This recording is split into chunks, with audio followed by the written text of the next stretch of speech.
Pembukaan Festival Olahraga Rekreasi Nasional 6 yang bakal digelar di Jakabaring Sport City Palembang 1 Juli mendatang bakal dimeriahkan artis ibu kota. Mawardi Yahya, Wakil Gubernur Sumsel didampingi Ketua Panitia Fornas 6 Ahmad Samsudin kepada awak media di kantor Pemprov Sumsel Kamis 9 Juni mengatakan, persiapan pelaksanaan Fornas 6 sudah mencapai 90%. Pembukaan Fornas 6 bakal digelar di JSC Palembang dan bakal dibuka langsung oleh Presiden Joko Widodo dan dimeriahkan artis ibu kota. Untuk perlombaan sendiri bakal digelar di Palembang dan di Kabupaten Ogan Ilir. Fornas 6 akan digelar pada 1-7 Juli mendatang, diikuti 10.000 peserta dan ofisial dari 55 induk organisasi olahraga dan 10 eksibisi.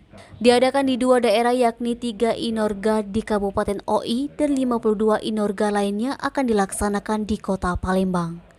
Edi Handoko, Sumeko TV melaporkan.